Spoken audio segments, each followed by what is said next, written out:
मित्रों, वर्तमान समय में चारों ओर बीमारी, चोरी, खून खराबा और युद्ध, ये सब देखकर आपके मन में कभी ना कभी आता ही हो कि कलयुग अपने चरम पर है और यही जीवन का अंत है। पर यह सत्य नहीं है। सनातन धर्म के पुराणों के हिसाब से यह कलयुग का अंत नहीं है, क्योंकि अभी कलयुग की शुरुआत हुए कुछ ज्यादा समय नहीं हुआ, बल्कि यह तो कलयुग का आरंभ है और कलयुग के अंत में काफी समय बाकी है। वैसे कलयुग का आरंभ कैसे हुआ, इस वीडियो के माध्यम से आज हम जानेंगे। तो ज्ञानविद रतन चैनल में आप लोगों का स्वागत है।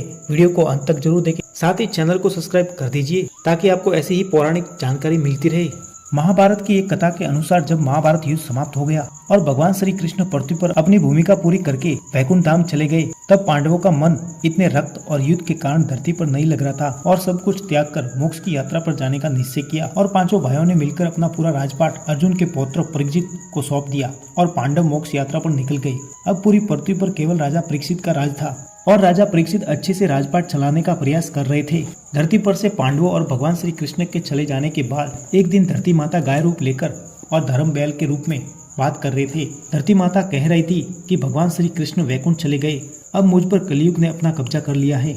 ये कहते हुए धरती माता रो रही थी। तभी अचानक कलयुग असुर रूप लेकर आ गया और गाय और बैल को मारने लगा। उसी समय राजा परीक्षित उसी मार्ग से जा रहे थे। उन्होंने जब ये सब दृश्य देखा तो राजा परीक्षित कलयुग पर क्रोधित हो गए और उन्होंने कहा कि क्यों इन निरपराध गाय को मार रहे हो, दुष्ट पापी। और इसके बाद राजा परीक्षित ने अपनी तलवार निकाल ली और जैसे ही कलयुग रूपी असुर को मारने लगे, तभी कलयुग अपने असली रूप में आकर राजा परीक्षित के पैरों में गिर जाता है और क्षमा याचना करने लगता है।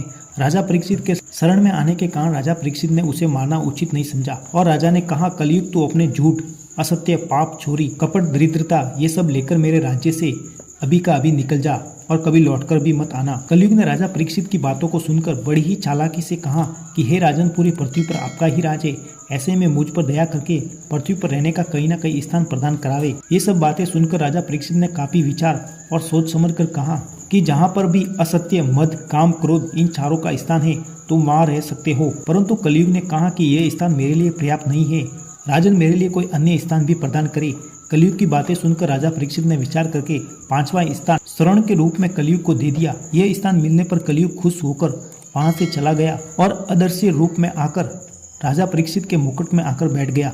इस प्रकार कलयुग का धरती पर आगमन हुआ। पुराणों के हिसाब से कलयुग के शासक मन चाहे ढंग से राज करेंगे, तरह तरह का कर लगाएंगे और राजा अपने राज्य में डर और भय का माहौल बनाकर रखेंगे और लोग सस्ती चीजों के चक्कर में अपने घरों को छोड़कर दूसरे स्थान पर जाने के लिए मजबूर हो जाएंगे।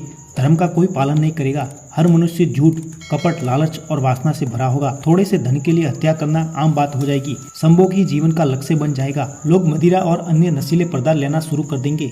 गुरु और माता पिता का सम्मान करना बंद हो जाएगा। क्षत्रिय का बल और साहस खत्म हो जाएगा। ब्राह्मण ज्ञानी नहीं रहेंगे। ये सब होगा जब कलयुग अपने चरम पर होगा। वैसे मैं आपको बता दूं, कालखंड और पुराणों में लिखा है कि कुल 4 युग है, जिसमें सतयुग का समय 17,28,000 वर्ष है, त्रेता युग का समय 12,96,000 है और द्वापर युग का समय 8,64,000 वर्ष है। अंत में आता है कलयुग, जिसकी अवधि कुल 4,32,000 साल है। बताया गया है कि कलयुग का प्रथम चरण चल रहा है। कलयुग का अर्थ है कि कली की आयु, अंधकार का युग, दुख की उम्र या झगड़े। कलयुग के अंत में जब धरती पर चारों ओर अपराध, हत्या, अधर्म का बोलबाला होगा, साथ ही मनुष्य राक्षस प्रवृत्ति के बन जाएंगे, तब भगवान विष्णु कल की अवतार लेकर आएंगे और दुष्टों का विनाश कर देंगे, साथ ही धर्म की स्थापना करेंगे। दोस्तों, हमने इस वीडियो के माध्यम से जाना कि कैसे कलयुग की हुई थी शुरुआत। आप इस बारे में क्या सोचते हो, हमको कमेंट करके बताएं। साथ ही वीडियो को लाइक करें, ज़्यादा से ज़्यादा शेयर करें और साथ ही चैनल को सब्सक्राइब जरूर करें।